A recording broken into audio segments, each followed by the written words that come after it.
2028 లోపల పాక్ ఆక్యుపైడ్ కాశ్మీర్ అనేది ఇండియాలోకి భాగమయ్యే అవకాశాలు చాలా ఎక్కువగా ఉన్నాయి.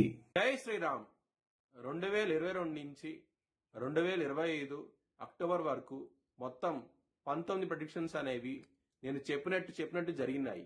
అవన్నీ కింద డిస్క్రిప్షన్ లో ఇవ్వడం జరుగుతోంది. ధనుసు రాశికి అధిపతి గురువు. ధనుసు రాశిలో ములా 4 పాదాలు, పూర్వాషాఢ 4 పాదాలు, ఉత్తరాషాఢ 1వ పాదం ఉంటది. ఈ నక్షత్రం వాళ్ళందరికీ నేను చెప్పే వార ఫలితాలు వర్తిస్తాయి. ఈ వారంలో ధనుసు రాశి వారికి కేవలం రాహుగ్రహం మాత్రమే యోగిస్తోంది. మిగతా గ్రహాలన్నీ వ్యతిరేకత ఫలితాలు ఉన్నాయి.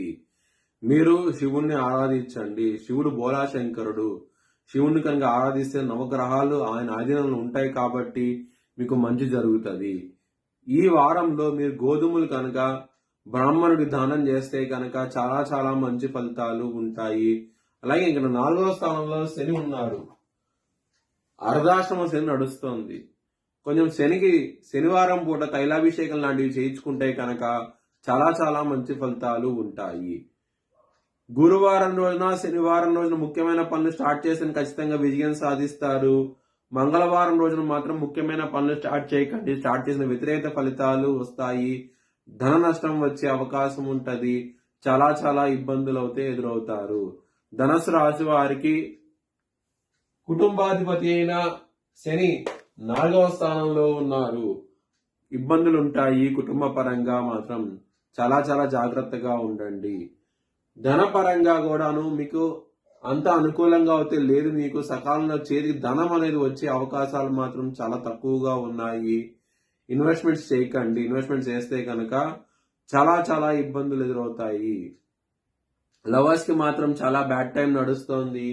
పంచమాధిపతి అయిన కుజుడు వ్యయ స్థానంలో ఉన్నారు కాబట్టి కొంచెం హెల్త్ పరంగాను అలాగే మీకు లవర్స్ కి ఇబ్బందికరమైన వాతావరణం అంటూ ఉంటది. ఎందుకంటే ఇక్కడ 6వ స్థానం అధిపతి అయిన శుక్రుడు కూడా 12వ స్థానంలో ఉన్నారు.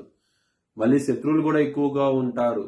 ఇన్ని హెల్త్ పరంగాను లవర్స్ కిను అలాగే శత్రువుల పరంగాను ఇబ్బందులు అనేవి ఎక్కువగా ఉన్నాయి. ఈ వారంలో చాలా జాగ్రత్తగా ఉండండి. బిజినెస్ పరంగా మాత్రం ఇన్వెస్ట్మెంట్స్ చేయండి. మంచి లాభాలు చూస్తారు. లాంగ్ టర్మ్ ఇన్వెస్ట్మెంట్స్ చేయండి. ఖచ్చితంగా విజయం సాధిస్తారు బిజినెస్ లో మాత్రం. మ్యారేజ్ పరంగా మాత్రం చాలా బాగున్నది. మీకు ఎటువంటి ప్రాబ్లమ్స్ అంటూ ఉండవు. సప్తమాధిపతి అయిన బుధుడు లాభస్థానంలో ఉన్నారు. దీని మూలంగా మీకు ఎటువంటి ప్రాబ్లమ్స్ ఉండవు. మ్యారేజ్ పరంగా మాత్రం. కెరియర్ పరంగా మాత్రం చాలా చాలా జాగ్రత్తగా ఉండండి. జాబ్ చేంజ్ లాంటివి చేయకండి. ఎందుకంటే శని భగవాన్ దృష్టి 10వ స్థానం మీద ఉన్నది. దీని మూలంగా కొంచెం ఇబ్బందులు పడే అవకాశం ఉంటది. కాబట్టి మీరు జాబ్ చేంజ్ లాంటివి చేయకండి. ఇబ్బంది పడే అవకాశం ఉంటది. మీ భవిష్యత్ వివరాల కోసమై హెచ్ఎల్ఎన్ జ్యోతిష్యాలను సంప్రదించండి. Please like, share and subscribe my channel.